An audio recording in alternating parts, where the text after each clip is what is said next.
আসসালামু আলাইকুম। আপনার পরিবারে যদি স্বামী স্ত্রীর মধ্যে কখনো ঝগড়া লেগে যায়, সেই ক্ষেত্রে আপনি কি করবেন? আপনি যদি চান যে আপনার স্ত্রী আপনার সাথে ঝগড়া না করুক, কিন্তু এরপরে যদি হয়ে যায়, তাহলে এই ঝগড়াটা কীভাবে থামাবেন?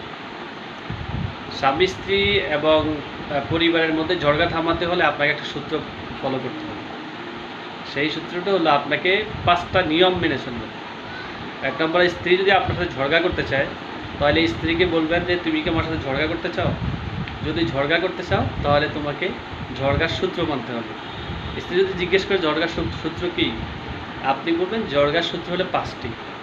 1 নম্বর হচ্ছে, তুমি যদি আমার সাথে ঝগড়া করতে চাও তাহলে আমাকে প্রথমে সালাম দিবা, সালাম দিয়ে অনুমতি নিবা যে আমি কি ঝগড়া করতে পারি।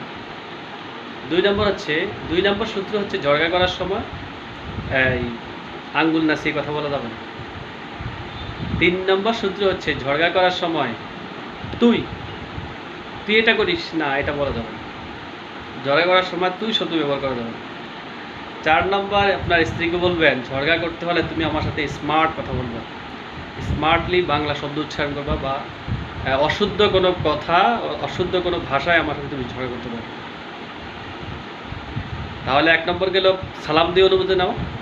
2 নম্বর হচ্ছে তুই শব্দ ব্যবহার না করা। 3 নম্বর হচ্ছে আঙ্গুল নাড়িয়ে কথা না বলা।